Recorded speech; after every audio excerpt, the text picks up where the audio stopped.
What is up, guys? Welcome back to a brand new Pokemon Duel video. Today, we're going to be jumping into the recommended booster and Sextuple pack booster for 20 million downloads. They actually just went ahead and released, and I'll tell you guys whether or not you should get it. I'm also going to go ahead and pop open a couple Sextuple packs in this particular video, which I'm kind of excited about, so let's just jump right into it.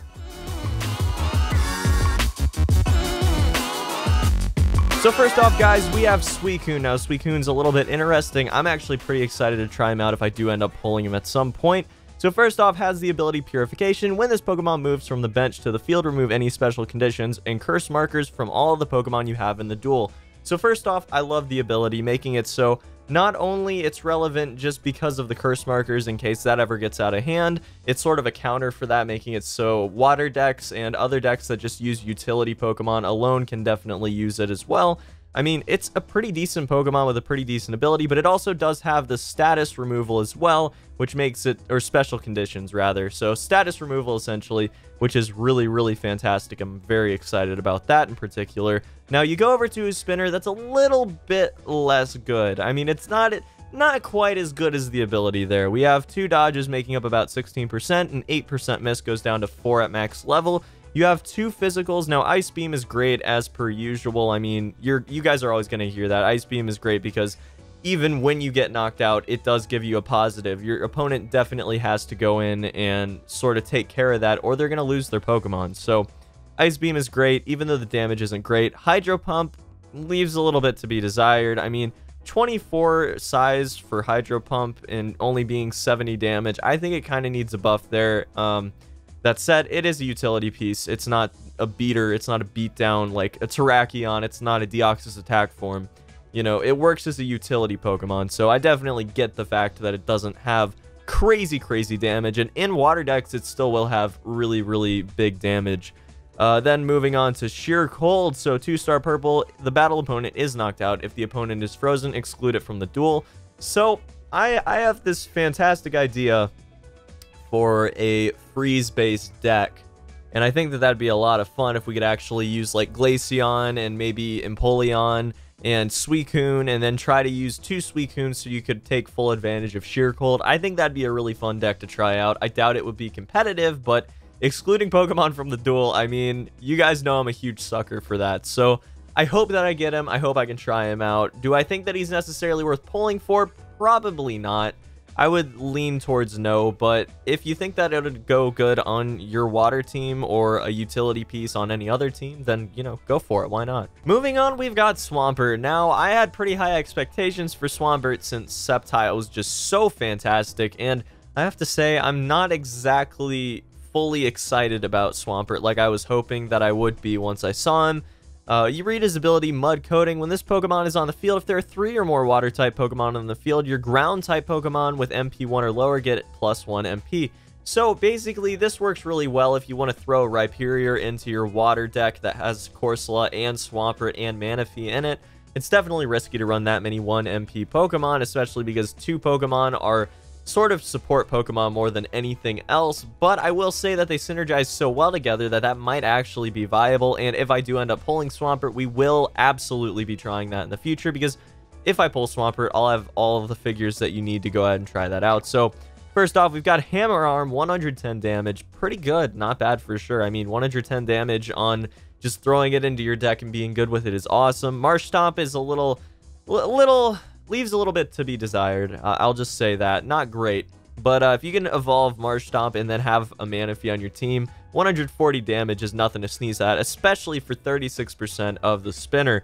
Moving on, you've got Tractor. You may knock this Pokemon 1 step back and move the battle opponent to this Pokemon's previous location. If you do, the battle opponent gains weight.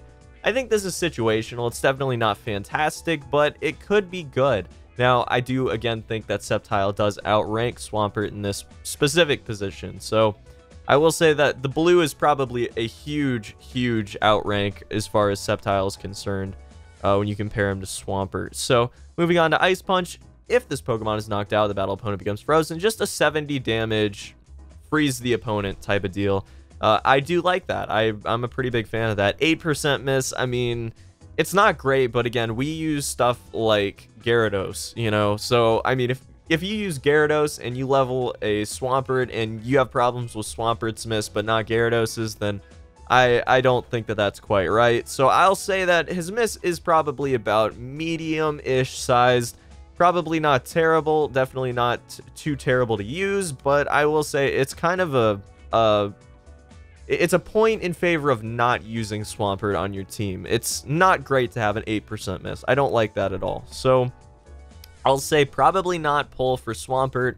So just final verdict on Swampert, probably don't pull for him. But, you know, if you want to try him out in a deck and you actually do end up pulling him, he's pretty cool. So that's my final thoughts on him anyways. Alright guys, so the next Pokemon we have to go over is Seismitoad. Now Seismitoad's a pretty scary Pokemon, probably one of the more overpowered Pokemon they've released recently. It has an 8% miss, but that really just goes to balance it more than anything. If you consider the fact that its spinner isn't amazing, you're probably like, well, why are you freaking out about Seismitoad then, Chicken? Well, its ability Poison Touch is ridiculous. Any Pokemon that battles with this Pokemon will become poisoned, but guys, they screwed up when they made this ability because it's not even poisoned, it's noxious. Minus 40 damage on all physicals. That is stupid. That is stupidly powerful, okay? You got EQ, so EQ could screw you over, it very well could, but this slots so well into existing poison decks, it's ridiculous. And the fact that it has 2 MP, I mean, it has decent mobility. It's not a 1 MP where it's going to sit at the start of your base and you're going to have to use hurdle jumps and goal blocks to get it anywhere. It's 2 MP. You can move it around. You can get it where you want it to go. You can move it across the board really easily. I mean, it's kind of ridiculous. EQ obviously works in the other direction. You don't want things to be up to that much RNG, especially when you could just lose the game off of an EQ. I've lost the game and won games off of Tyranitar EQs, so, you know, there's a lot to be said for that. It goes both ways. Bumpy Vibration, 2-star purple, opposing Pokemon adjacent to your Seismitoad, Palpitoad, and Temple gain weight. So basically, just a neutral type of move there. It's definitely not amazing, but it could help you out in some really niche scenarios there. Really, Poison Touch is the reason you're going to want to use Seismitoad. You're going to use him on a strictly poison deck, and he is very, very good. Do you pull for Seismitoad? I would say if you have a good poison deck, you're already using him in a decent rating, decent ranking right now. You're probably around 3K or something like that with a fully optimal current poison deck. Then I would say pull for Seismitoad. You really can't lose with him. If you do end up pulling him, then, you know, you're just going to be unstoppable. Honestly, Seismitoad is just ridiculous, guys. Moving on, we've got Marshtomp. So first off, its ability, when this Pokemon is on the field, if there are 3 or more Water-type Pokemon on the field, your Ground-type Pokemon with MP 1 or lower get +1 MP. Same as Swampert, notably. It does have Mud Shot, 80 damage, -1 MP to the battle opponent. That's pretty good as well. I'm actually pretty happy about that one. Muddy Water, the battle opponent and 1 neighbor Pokemon directly behind it are knocked 1 step back and gain weight. This is great in some niche scenarios. Also can be very, very good if you're around the top middle of your opponent's side of the board. I mean, that is honestly probably the best place that it can be used because you can move 1 Pokemon back to the entry point and 1 Pokemon down away from the goal. So you can just move in and just continue to roll towards the goal on your opponent's side. They'll be able to respond, obviously, especially if they can't have their 1 Pokemon move towards the entry point to block them off from it. But, you know, it's really, really great, honestly. If you can get your Marshtomp forward and you are playing Swampert, then this is an awesome Pokemon.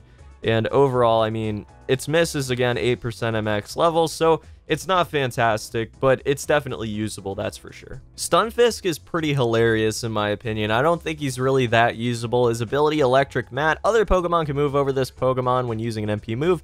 If those Pokemon are the opponent's Pokemon, those Pokemon become paralyzed. I don't think that's good enough to make it so your opponent can go over top of your Pokemon. I don't think that that's good enough. He can still be surround killed. I mean, there's a lot of issues with Stunfisk. He's 1 MP, so even if you can move him, you can't move him that far away. You're going to be at risk for surround kills almost constantly. You can't go over your opponent's Pokemon with Stunfisk, so I think he's probably just not usable in most situations anyways. If you guys can come up with one, drop me a comment because I would love to hear a situation where Stunfisk is even remotely usable in any meta deck. So next up, guys, we've got Sharpedo. Now, Sharpedo is actually pretty powerful. You guys probably wouldn't expect this big of a buff coming from Carvana, but, you know, Sharpedo is actually pretty good. Its ability, Prey Scent. If an opponent's Pokemon has a special condition, this Pokemon gains +1 MP. It becomes a runner, which is very notable when you consider the fact that First off, it freezes the opponent on knockout if it gets knocked out while spinning Ice Fang physical versus physical.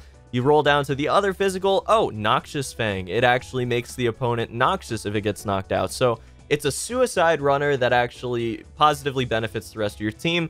Really is pretty fantastic for cycling if that's the aim of your deck. And then you go up to Skull Bash. The battle opponent gains weight 3. If the battle opponent is affected by a special condition, the battle opponent is knocked out. So you have a couple of these guys, you run them at your opponent, and you give them some special conditions, makes them more likely to be able to be knocked out by your other figures, but also by other Sharpedo. Makes it so Skull Bash is just an instant knockout or a weight 3. Overall, I think he's a pretty fantastic Pokemon, especially if you're making a cycle deck. He's amazing in cycle decks, in my opinion. Palpitoad's a little bit of an interesting case. I wasn't going to go over the uncommons from this particular booster because I don't think that they're that relevant.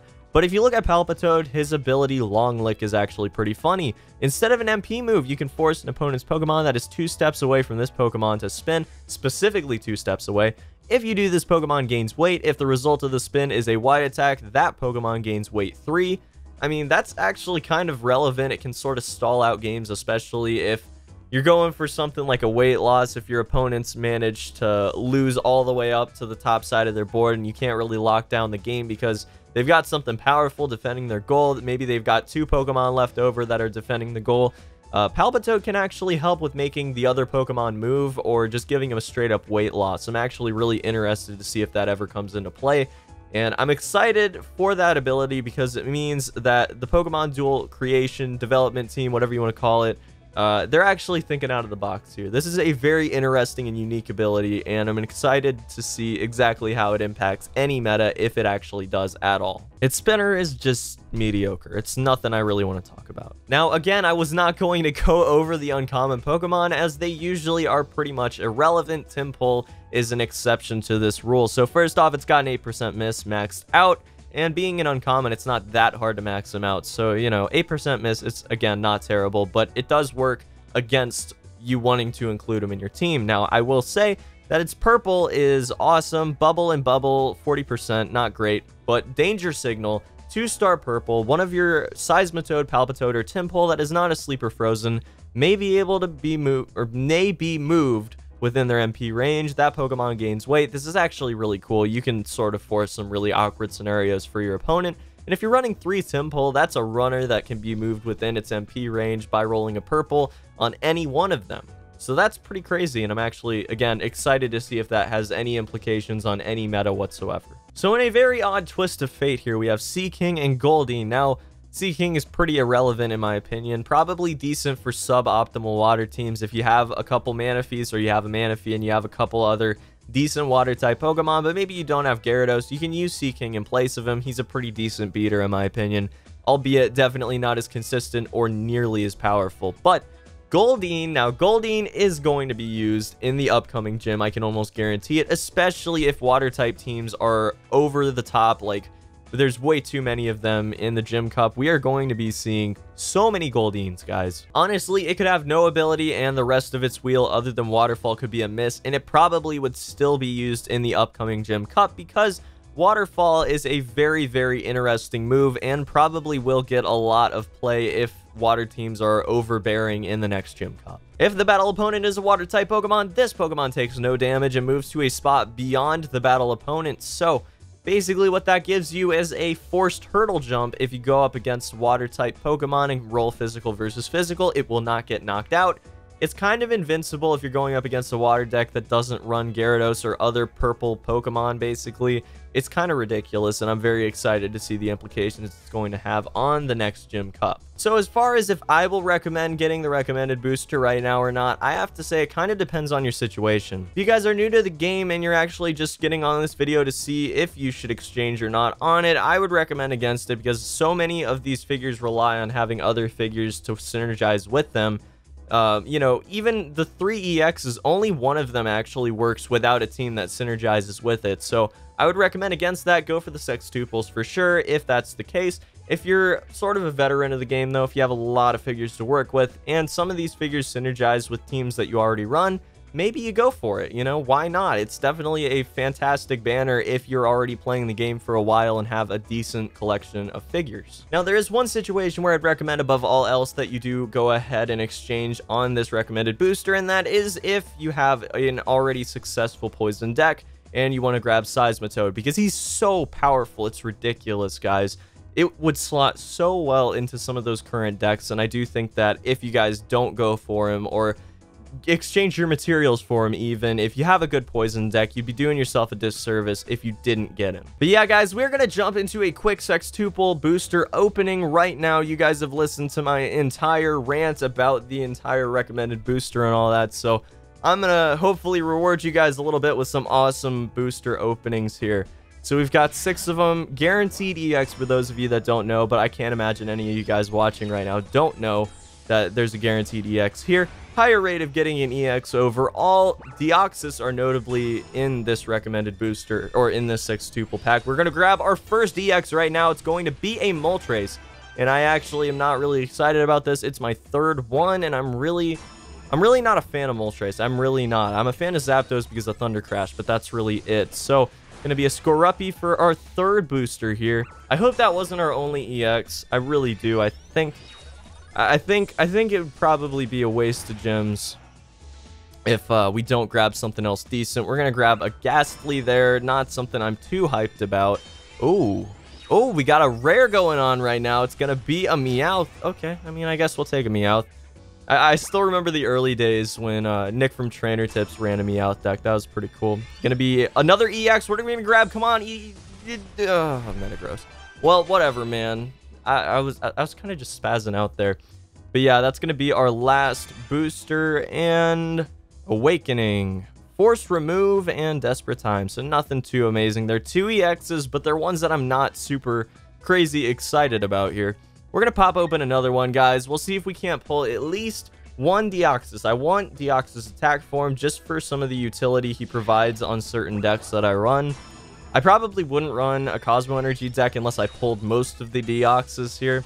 That's going to be a Mew. I'm actually pretty hyped about a second Mew because in a lot of gym teams, you can actually run multiple Mew very successfully because they get buffed so crazy, or the Pokemon that people use in the meta get buffed so crazy, and that's often a way to counter them or at least go neutral with them. So that's actually kind of exciting. I'm pretty happy about that pull.